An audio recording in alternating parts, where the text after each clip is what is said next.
Into this house of horror comes a handful of unsuspecting innocents. None of them will ever leave here alive.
What's up, everybody? Welcome back to Beyond the Gray Media. This is Josh here, checking in on you out there in YouTube land. YouTube, it is Saturday. Wherever you are, give yourself a little stretch and a bend. We are going to get right into it tonight. I'm going to quickly check in on you, however you are, whenever, however. Is that a Shakira? Is that Spice Girls? Shakira? What the? Jesus, that's going through my head. However, whenever, however you found me, welcome back to the channel. We're doing a 1976 underseen, slept on, whatever you want to say. This is one hell of a great horror film, and it's a quick sit, and so I'm going to take a little piece of advice from Tobe Hooper. We're going to be in, we're going to be out, we're going to be done. There's a joke in there somewhere. However you found me, thanks for being here. Let's quickly break down Eaten Alive, Death Trap. There's a ton of different names for this film. It is one of the OG video nasties, one of my favorite films. Let's break into The first 15 minutes of 1976 is Eaten Alive. It's exactly why I became a horror movie fan in the first place. Feeling burnt out by the genre and need a quick pick-me-up and a shot in the arm? Tobe Hooper's cult classic Eaten Alive is the elixir and the exact cocktail that you need for a little bit of that get right. How about a little Robert Englund, the old razor glove Freddy Kreuger himself, playing the backwoods sleazeball buck who was here to fuck? Sure. You got it. How about a crocodile who makes no bones about who or what it's fixing to snack on and holds no prejudices? Well, check on that too. Check on into the Starlight Inn, actually, the safest place next to the Texas Chainsaw Massacre, Motel Hell, and some sort of raging Cajun County swamp-filled resort, loaded with the prehistoric killer croc, and he is hungry. And that's Eaten Alive. And that's just good business in this little red light district. How many films open with a dead monkey, a prostitute, and a pooch named Snoopy getting gobbled up and death rolled? Tremendous. Tremendous. Not only is this thing shot extremely well, this little 90-minute Fleabag and sleazehag is one hell of a fun little whimsical piece of Hooper's filmography. He takes elements of films like Piranha, Jaws, and Alligator, and he makes it his own. The usage of the killer croc in this beast is so much fun, and for me, it just itches exactly where my horror bones itch. Don't get it twisted, though. This isn't a cinematic tour de force spectacle like a Steven Spielberg's OG summer blockbuster Jaws, and it isn't quite on par as his previous masterpiece, The Texas Chainsaw Massacre, but it doesn't have to be. It's good enough and it's original enough on its own right to utilize what he learned along the way and make something super unique, and very familiar while still being curious without being too niche. There are a lot of familiar characters here in the swamps and bayous of Louisiana and Cajun country. Our lightkeeper Judd has as much in common with Daddy Sawyer from Chainsaw as he does maybe Steve Irwin in A Hitchhiker. It's a familiar character that feels right at home in Hooper's canon, and it's a welcoming sight for this little video nasty. In Eaten Alive, yeah, we trade Texas for Louisiana and the chainsaw-wielding cannibals for junkyard jaspers who swing and stalk with the motherfucking scythe. What keeps this from becoming an all-time classic and horror royalty? I mean, we are talking about Tobe Hooper. Tobe Hooper, who brought us Salem's Lot, the Texas Chainsaw Massacre, Life Force, right? Poltergeist. It just came out that way. I had chicken for lunch. Poltergeist. Fuck. I'm going to leave that in. Because mistakes are a part of learning. And you can't... I'm just kidding. The Mangler, right? He put out so many films. Tobe Hooper is a goddamn blessing to the horror community, but I don't know if Eaten Alive is going to be remembered as such. And it's because the story, while it's so simple, it just falls apart kind of in the middle act. And even that gigantic Nile crocodile, one of the best, I'm a guilty, huge creature feature fan. Even that Nile crocodile can't 100% save this film. Without that, and this stupid middle act that's just a disjointed mess, luckily we get more victims and a steady, balanced diet of humans.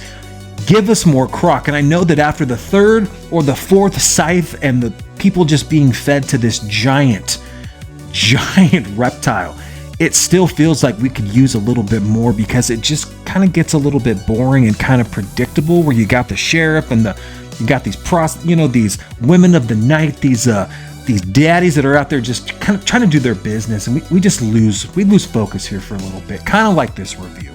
Let me quickly explain the plot to this movie in like 30 seconds. It's set in a remote Louisiana swamp. The story revolves around a deranged hotel owner named Judd. He runs a creepy establishment called the Starlight Inn. He caters to unsuspecting guests. Judd has a penchant for feeding his patrons to a massive Nile crocodile lurking in the swamp, and that's pretty much it. Now, the first 15 minutes, I think, are just cinematic gold. I think it has one of the strongest openings in Tobe Hooper's career.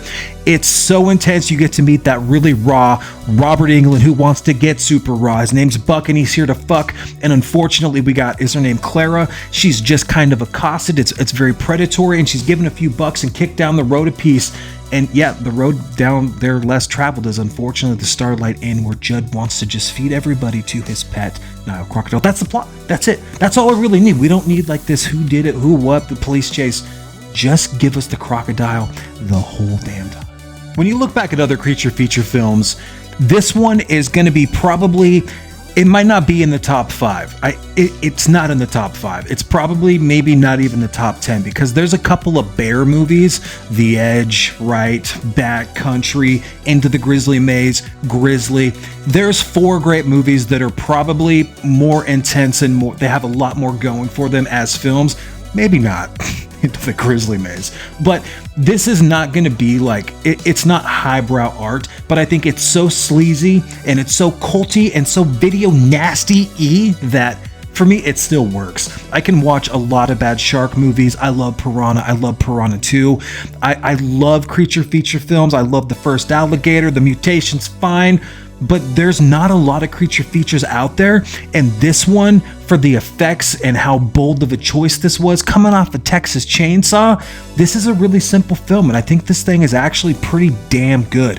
If you're going out of 10 on the animal attack footage, you're probably sitting at a solid 7. This is a 7 out of 10 with the boring middle, but you can get through it because it's Tobe Hooper, and it's just kind of cool to go back in time and see and wonder, what was he thinking? Where was his mindset on set? Because you know that he had a ton of studio interference. They didn't think he was going to recapture the magic of something like Texas Chainsaw, and this was a bold choice to just go out into this remote swamp and feed everybody to a Nile crocodile. I fucking love it. I love Neville Brand. Robert Englund's great. There's a great cast, and the effects are pretty damn good, and pretty much everybody dies. And for me, in an animal attack creature feature, that's a win, baby. That's a win all day. If you haven't seen Eaten Alive, get out there, give it a chance. I know it's streaming on Peacock.